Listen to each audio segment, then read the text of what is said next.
ജയശങ്കർ, ഇപ്പോൾ കൊല്ലം വിജിലൻസ് കോടതിയാണ് തന്ത്രി കണ്ഠര രാജീവർക്ക് ജാമ്യം അനുവദിച്ചിരിക്കുന്നത്.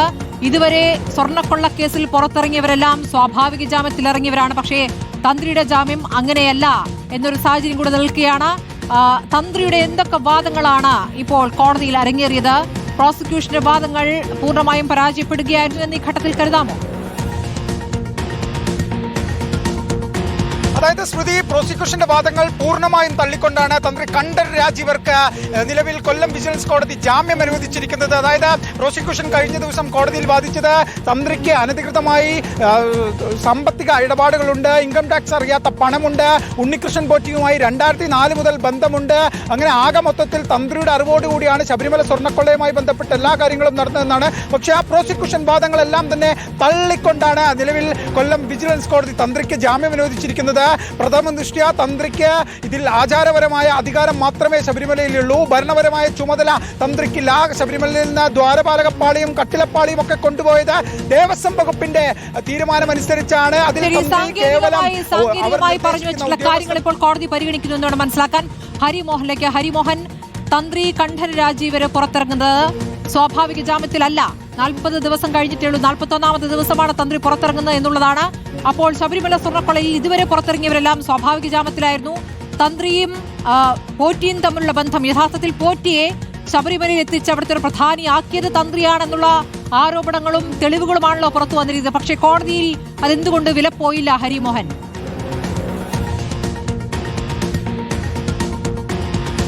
സ്മൃതി, രണ്ട് സാധ്യതകളാണ് അതിൽ കാണുന്നത്. അതായത് രണ്ട് തരത്തിൽ വാദങ്ങളാണ് തന്ത്രിയുടെ അഭിഭാഷകൻ മുന്നോട്ട് വെച്ചത്. അതിൽ ഏറ്റവും പ്രധാനപ്പെട്ടത് ഈ തന്ത്രിക്ക് നേരത്തെ ജയശങ്കർ സൂചിപ്പിച്ചതുപോലെ ഭരണപരമായി യാതൊരു കർത്തവ്യങ്ങളും നിർവഹിക്കാനില്ലായിരുന്നു. ഇതിന്റെ ഉത്തരവുകൾ അടക്കമുള്ള ഫയൽ നീക്കങ്ങൾ അടക്കമുള്ള ഒരു കാര്യത്തിലും തന്ത്രി കണ്ഠര രാജീവർക്ക് ഇടപെടാൻ അധികാരമുണ്ടായിരുന്നില്ല. ആകെ ഉണ്ടായിരുന്നത് ദേവന്റെ അനുജ്ഞ വാങ്ങി നൽകുക എന്നുള്ളത് മാത്രമായിരുന്നു. സാധാരണഗതിയിൽ അക്കാര്യങ്ങളെല്ലാം തന്നെ ദേവസ്വം ബോർഡ് ഭരണസമിതിയുടെയോ ഉദ്യോഗസ്ഥരുടെയോ ഒക്കെ തന്നെ നിർദ്ദേശപ്രകാരമോ അല്ലെങ്കിൽ അവർ ശുപാർശ ചെയ്യുന്നത് പ്രകാരമോ ചെയ്തു നൽകുക എന്നുള്ളത് മാത്രമാണ് തന്ത്രിയുടെ ഭാഗത്തുനിന്ന് ഉണ്ടാകുന്ന ഒരു കാര്യം എന്ന് പറയുന്നത്. അതിനപ്പുറത്തേക്ക് ഗൂഢാലോചന ഉണ്ണികൃഷ്ണൻ പോറ്റിയുമായി ചേർന്ന് ഗൂഢാലോചന തന്ത്രി നടത്തിയിട്ടുണ്ട് എന്ന് തെളിയിക്കത്തക്ക രീതിയിലുള്ള വിവരങ്ങളൊന്നും തന്നെ SIT ഹാജരാക്കിയിട്ടില്ല എന്ന് വേണം നമുക്ക് മനസ്സിലാക്കാം. മാത്രമല്ല, അനധികൃതമായി സ്വത്ത് സമ്പാദിച്ചിട്ടുണ്ടെന്നും കോടിക്കണക്കിന് രൂപ തന്ത്രിക്ക് പലയിടങ്ങളിലായി നിക്ഷേപമുണ്ടെന്നും അടക്കമുള്ള കാര്യങ്ങൾ SIT കോടതിയെ ധരിപ്പിച്ചിരുന്നെങ്കിലും ഇവ ഈ സ്വർണ്ണക്കൊള്ളയുമായി ബന്ധപ്പെട്ടുകൊണ്ട്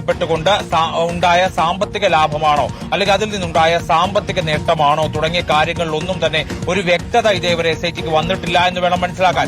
മറ്റൊന്ന് ആരോഗ്യ പ്രശ്നം തന്നെയാണ്. ആരോഗ്യാവസ്ഥ മോശമായിരുന്നു, ആശുപത്രിയിൽ അഡ്മിറ്റ് ആയതടക്കമുള്ള ഒരു മൈനർ ബ്ലോക്ക് കണ്ടെത്തിയതടക്കമുള്ള കാര്യങ്ങൾ കൂടി കോടതിയിൽ ഈ തന്ത്രിയുടെ അഭിഭാഷകൻ സൂചിപ്പിച്ചിട്ടുണ്ടാവണം. സ്വാഭാവികമായിട്ടും അതും ഉണ്ടാകുമെന്ന് തന്നെയാണ് നമുക്ക് മനസ്സിലായത്. പക്ഷേ SITയെ സംബന്ധിച്ച് തന്ത്രിക്ക് ഇതിനകത്തുള്ള ഒരു പങ്കാളിത്തം അത് തെളിയിക്കുന്നതിൽ ഒരു പരിധിവരെ SITക്ക് സാധിച്ചില്ല എന്ന് തന്നെ വേണം മനസ്സിലാക്കാൻ. പ്രധാനപ്പെട്ട കാര്യം, ഈ തന്ത്രിക്ക് ശബരിമല സ്വർണ്ണക്കൊള്ളയുമായി നേരിട്ട് ബന്ധമുണ്ടെന്ന് തെളിയിക്കാനുള്ള തെളിവുകൾ പ്രോസിക്യൂഷന് കോടതിയിൽ എത്തിക്കാനായില്ല എന്നുള്ള പ്രധാനപ്പെട്ട വിഷയമാണ്.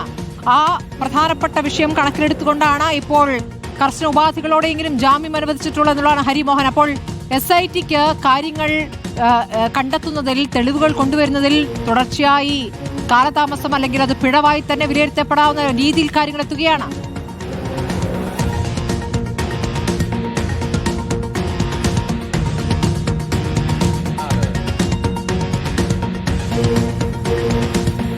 ഹരിമോഹൻ, കോടതി ഉത്തരവ് SITക്ക് വലിയ തിരിച്ചടി തന്നെയാണ്. പറഞ്ഞോളൂ.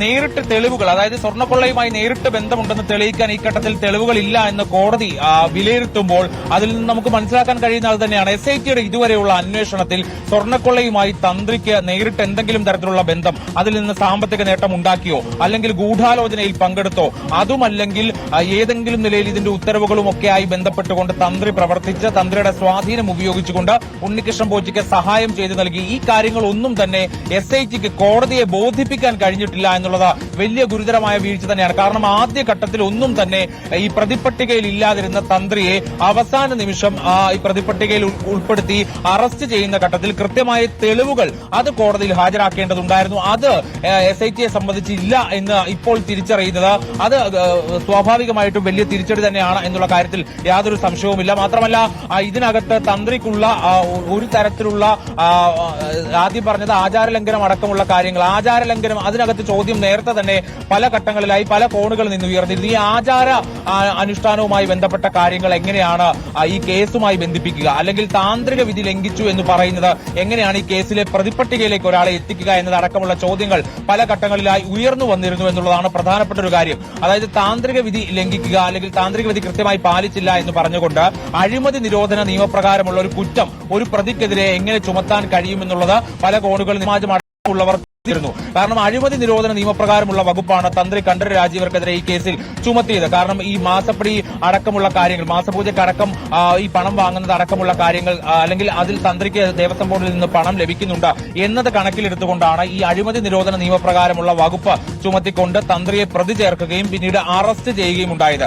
അങ്ങനെ ഈ അഴിമതി നിരോധന നിയമപ്രകാരമുള്ള കുറ്റങ്ങളൊക്കെ ചുമത്താൻ വേണ്ടിയുള്ള തക്ക തെളിവുകൾ അല്ലെങ്കിൽ അത്തരത്തിലുള്ള കുറ്റങ്ങൾ തന്ത്രി ചെയ്തിട്ടില്ല എന്ന് തന്നെ ഈ ഘട്ടത്തിൽ കോടതിയുടെ ഭാഗത്ത് നിന്നുള്ള നിരീക്ഷണത്തിൽ കൂടി നമുക്ക് മനസ്സിലാവും. അല്ലെങ്കിൽ അതിനുള്ള തെളിവുകൾ ലഭിച്ചിട്ടില്ല എന്നുള്ളതാണ് കോടതിയുടെ വിലയിരുത്തലിൽ കൂടി നമുക്ക് മനസ്സിലാക്കാൻ കഴിയുന്ന ഒരു കാര്യം. ഇതിൽ ഒരു ഘട്ടത്തിൽ പോലും തന്ത്രിയുടെ നേരിട്ടുള്ള സാന്നിധ്യം ഉണ്ടായിരുന്നില്ല. മാത്രമല്ല അനുജ്ഞ നൽകി എന്ന് പറയുന്നത് സ്വാഭാവികമായിട്ട് അതിന്റെ ഒരു ഈ ആചാരപ്രകാരമുള്ള ഒരു നടപടിക്രമം മാത്രമാണ്.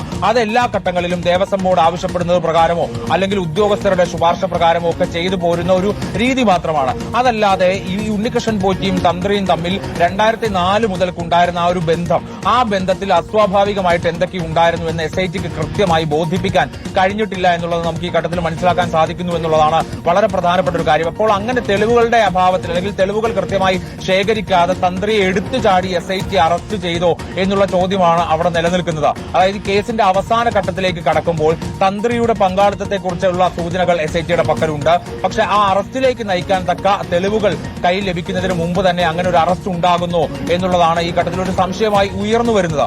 അപ്പോൾ SITയെ സംബന്ധിച്ച് ഇനിയിപ്പോൾ അതൊരു വലിയ വെല്ലുവിളിയായിത്തീരും. കാരണം രണ്ടാമത്തെ ആളാണ് തെളിവുകളുടെ അഭാവത്തിൽ ഇപ്പോൾ ജാമ്യത്തിൽ പുറത്തു വരുന്നത്. അതിൽ ഏറ്റവും പ്രധാനപ്പെട്ട തന്ത്രിയാണെങ്കിലും നേരത്തെ മുൻ അഡ്മിനിസ്ട്രേറ്റീവ് ഓഫീസറായ ശ്രീകുമാറും 43 ദിവസം കഴിഞ്ഞപ്പോൾ പുറത്തു വന്നിരുന്നു. ശ്രീകുമാറിനെതിരെയും തെളിവുകൾ വേണ്ടത്ര രീതിയിൽ കോടതിയിൽ ഹാജരാക്കാൻ കഴിഞ്ഞിട്ടില്ല എന്നത് കൊല്ലം വിജിലൻസ് കോടതി തന്നെ സൂചിപ്പിക്കുകയും ചെയ്തിരുന്നു. അപ്പോൾ രണ്ട് പ്രതികൾക്ക് എതിരെ കൃത്യമായി തെളിവുകൾ ഹാജരാക്കുന്നതിൽ SIT ഒരു പരാജയമായിരുന്നു എന്ന് തന്നെ നമുക്ക് ഈ ഘട്ടത്തിൽ വിലയിരുത്തേണ്ടി വരും. കാരണം 4 മാസമായി അന്വേഷണം തുടങ്ങിയിട്ട് പോലും ഇതിനകത്ത് ഒരു പ്രതിക്കെങ്കിലും സാമ്പത്തികമായി നേട്ടമുണ്ടാക്കിയിട്ടുണ്ട് എന്ന് കൃത്യമായി തെളിവുകളുടെ അടിസ്ഥാനത്തിൽ കോടതിയെ ബോധ്യപ്പെടുത്തുന്നതിൽ തെളിവുകൾ നഷ്ടപ്പെട്ടിരിക്കുന്നു എന്ന ഒരു സാഹചര്യം ഇപ്പോൾ കാണേണ്ടതുണ്ട്.